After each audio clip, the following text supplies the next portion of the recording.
Hey guys, Aniso here, and today we will talk about Treant Protector. Treant Protector is probably one of the easiest support heroes in Dota, but yet one of the most reliable heroes if you want to consistently gain MMR. This hero has some really special abilities that no other support hero in Dota offers. Let's hop right into the video. For the first ability we got Nature's Grasp. You can cast Nature's Grasp onto the ground, and every enemy that runs through Nature's Grasp will get slowed and get damage over time. The spell itself will deal 50% more damage if you manage to hit the tree with the spell. Leech Seed allows you to plant a seed inside of an enemy that slows the enemy and also damages them every second for 5 seconds. Every allied hero around the target that got leech seeded will also get healed for the same amount of damage. Living Armor will allow you to cast an armor onto any allied hero or tower. The armor provides bonus armor and total heal. This spell is probably the best spell out of Treant just because you can heal up towers like no other hero in the game. Always keep your towers healthy. Overgrowth is your ultimate ability. It will root enemies up to 5 seconds and also damage them by 75 per second. This is dispellable, but also pierces BKB.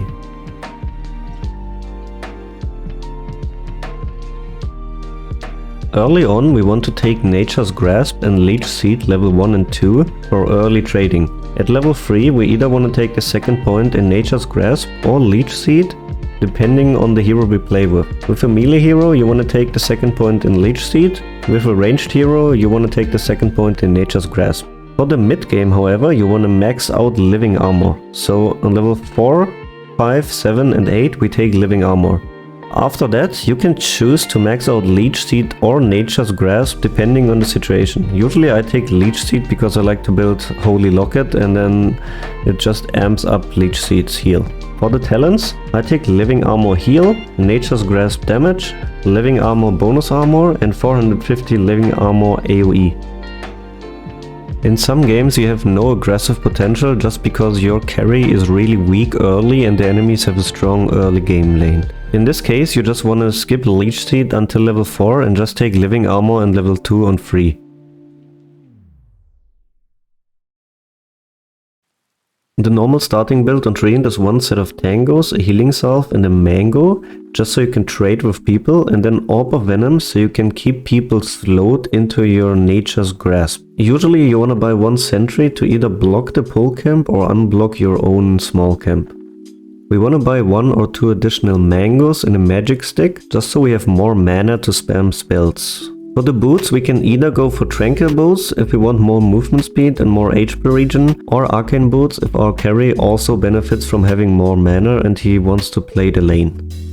The first major item that we want to buy is Holy Locket. Holy Locket will give us an additional burst heal and also amp up our Leech Seed and Living Armor heal onto allies and also onto towers. For the Solar Crest, this is just in general a pretty good item against physical heavy damage lineups. If you buff your carry with Solar Crest and then also with Living Armor, they're really hard to take down.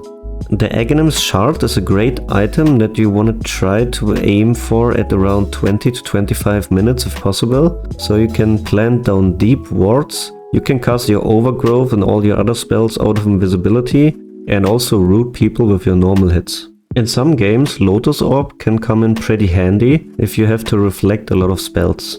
And then for the late game we want to aim for a dagger and a refresher orb just so we can get off our overgrowth into good positions and also get it off twice with the refresher. The usual support items such as Glimmer Capes, Force Staffs and Heaven's Helmet can also be pretty good in some games if you need them against specific enemies. For Aghanims and Meteor Hammer, I know that there are a lot of people that like those items on Treant. I personally would not recommend them on POS 5 Treant. The problem here is those items are so expensive and both of them just don't fit the role that we have to fulfill in the game. Our job in the game is to keep our teammates alive, so items such as Solar Crest, Lotus Orb or Holy Locket are just way better. Right from the start of the game, Treant got a passive ability that is called Nature's Guise. Nature's Guise will give you bonus movement speed and also bonus heal and health regen amplification while near trees. Also, it will let you run through trees without any restrictions. This ability, however, gets disabled for 3 seconds if you take any hero damage. To make good use out of this ability, you always want to stay near trees if you use healing salves or tangos or any of your healing abilities such as leech seed or living armor on yourself, just to amp up your healing and regeneration by 40%. Also, it will allow you to plant deep wards into enemy territory without being seen, especially later on with the shard when you get the invisibility. Treant Protector has the highest base damage out of all heroes level 1, being 91. You really want to make use out of this. You want to try to trade early on with the enemies, especially at level 1, 2 and 3, when you have Nature's Grasp and Leech Seed. Those abilities help you trade really well. Also, you really want to make use out of the high base damage by denying a lot of creeps. In most lanes, Treant doesn't want to pull a lot unless you push the lane really hard.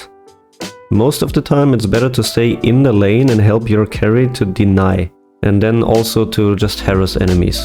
If you want to go for a kill, first cast Leech Seed, then try to apply an auto attack onto enemies so they are slowed by the Leech Seed and an Orb of Venom, and then you cast your Nature's Grasp into the direction they are running. This way they have to stay in the Nature's Grasp for as long as possible. There are a lot of carry heroes in the game, such as Sven, Naga Siren, Terrorblade for example. They just naturally rotate out of the lane at some point. Either to free farm your jungle or to free farm the ancients, or maybe just to gank somewhere else. In those scenarios you're really happy as Treant. Treant is probably one of the best heroes to solo defend your safe lane. Usually the safe lane becomes a very dangerous place after 8 to 10 minutes. For Treant, this is where you want to play. You want to stay in your safe lane for as long as possible and just defend the tower. Heal it up by with living armor and push out the lane with Nature's Grasp all the time. As Treant Protector, it is your #1 responsibility to keep all the towers alive. It is your job to always TP to every tower that is getting pushed by more than 2 heroes, just to defend it with your Nature's Grasp. Also keep in mind you can heal up every tower global with your living armor. This becomes especially easy once you hit level 10, so you get more living armor heal and also the Holy Locket. After you've played some games, you will realize how important objectives really are in Dota, because enemies will never be able to get any map control onto your side of the map if you keep all your towers alive for as long as possible. This will make all your solo games really easy. To get off good overgrowths, it is really important that you wait for a few seconds before you start casting your spell. Usually you don't want to open the teamfight with overgrowth, but you want to wait for enemies to cast some spells and then clump up together. The longer a fight goes, usually the more enemies will clump up together, so you can just dagger in the middle of them and then cast overgrowth onto everyone. Keep in mind, if enemies have BKBs, you want to wait for them to use the BKBs before you overgrowth. Your ultimate is BKB piercing, so you can make them completely useless for the full BKB duration. Thank you guys for watching, hope you all enjoyed the guide. Have a nice day, see you!